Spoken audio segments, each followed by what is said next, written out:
Good morning, Nick Osen here, and yeah, another fab day.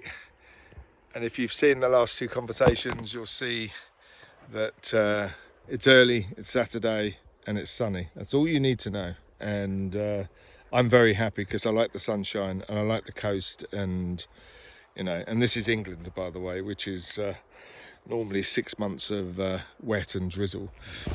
And the last couple of conversations, we've been talking about raising capital. It's about the different stages of founder, where your project is, whether you're a super early idea or whether you've actually got a product with some customer revenue. We're now talking about how to build some of the assets, to how to tell the story and why this is important. And to baseline all of this is that each investor is probably being sent, whether you're an angel, certainly if you're a fund or private equity or what have you, you're being sent thousands of decks, thousands of opportunities.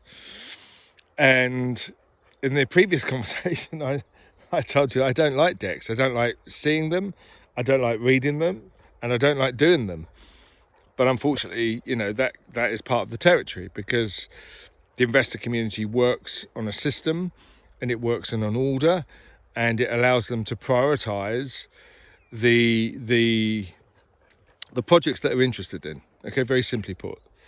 However, when you work with our firm, we do a deck, yes, but what I'm really interested in is show me.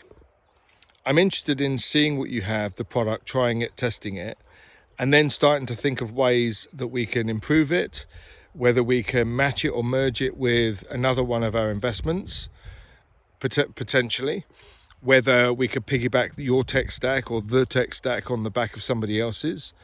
Could we merge the solution or product on the back of somebody who's already got distribution, so that will improve the opportunity to scale it much quicker, and obviously reach more customers quicker? Because let's face it, we do live in a world now where it's important to go hard and fast at things. You need to grow communities, you need to get customers, you need to get out there at a rapid speed, and you need to be able to do it at scale, and certainly learn how to do it at scale. And at the end of the day, a function of capital is time related. The working assumption is you're not going to spend all the capital on administration, staff salaries, having a nice building. All investors want to see that you're going to spend capital on getting the product to market, selling it, getting that top line going. That's the number one thing that people will be looking for. The number two, of course, is the questions they ask of a founding team is, are these guys, are they going to lose my money? And of course, the other question you have to answer is, when can I get my money out? Quite often in private companies, there's no secondary market. So what's the exit? And don't just say IPO. I mean, it's a bit crass. Don't say, oh, we're going to IPO it, because you don't know. And quite often, if you've got a market advantage against some legacy big brand names and you're killing them, then yeah, you might think about IPO is perfect. But at the same time, the majority of what goes on is a trade sale. It's being bought out by somebody who has a gap in their product or a gap in their market, and they see you as a pain in the ass, actually, but they want to take you out. Or you've got some IP, or you've got some R&D, or you've got an edge that they haven't got because they're big and they're cumbersome and they're slow. They might write you a big check, because big companies are fat and lazy. They're not innovative quite often, and they need to buy innovation. So I mentioned in the last conversation, there's two things that we try and do. The first thing, of course, is we want to become advocates. We want to try the product or service. We want to use it, because then we're fully aware of answering any of the questions that we may be hit with. And we can always say then as well, not only are we investors in this, but we also use it, whatever it is, whatever the it is. And sometimes you can't use the it because it's not geared for us. But it's important for us to be able to say, yes, we've used it and we buy it and we like it and we've introduced it to other people.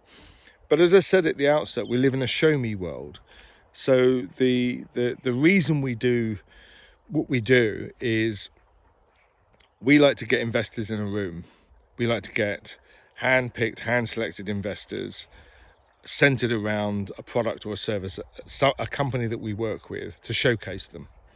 And we've done this quite successfully in different parts of the world, and we try and handpick a mix of investors that we think would appreciate, you know, the opportunity that's in front of them. So, you know, there's no point in, you know, showing a software as a service product or a financial or a payment system or to people that invest in healthcare or they're engineers or they like manufacturing. Yeah, so you've got to get the mix right. We also make sure that there's a mix of people in the room that can go down to small amounts of money. So angels, and some of them are super angels, and they can go up to several million, of course. And obviously funds, we like families. And families, again, will come in smaller than you think, but they will also look for staying with you for the journey. They're more longer term plays, whereas a fund is looking at various fund performance metrics, because if you join a fund, they want to shake you out quite quickly. Are you going to grow? Are you going to deliver for them? Because the purpose of a fund is to raise the next fund and the next fund, and to do that they need to deploy the capital and see your project as part of their portfolio growing, and growing well and growing strongly with good top line growth, so they can see the value of their investment increasing enormously, and they'll stay with you for the journey of that. They will help, arguably they'll pump you a bit, and they'll bring in their friends, and if you need the big bucks, then they'll make sure that they, you know, they're there to give you the big bucks.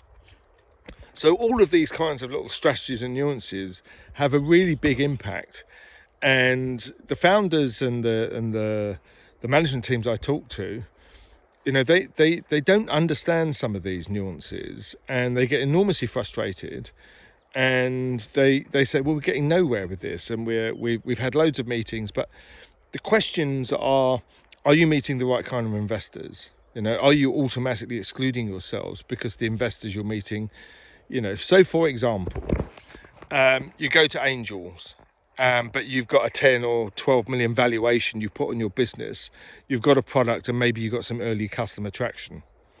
That's too late typically for an angel. Angels like the risk capital, like to get in early. They like a decent chunk of equity for 20 grand, 30 grand, 50 grand. Yeah, so if you're too mature, you miss the angel market. But it doesn't mean that with angel markets you still got to have something to show, and you really need a product, and you need something properly defined. But then as soon as you're in the sort of, I need to raise more than 500k, I need 1 million, I need 2 million, don't immediately call yourselves a Series A, because a Series A is I don't like these Series A, B, C, D. I think they're entirely misleading. But think about the capital you need to get the job done. In a sense, don't think about you know, all of these multiple stages. Yeah, think about what you need to get the job done, to get that company going, get the product out there. Don't think about valuation. Think about selling. Think about revenue. Thinking about getting the product in market. Valuation will come, okay? And there's various instruments and papers that will help you with that.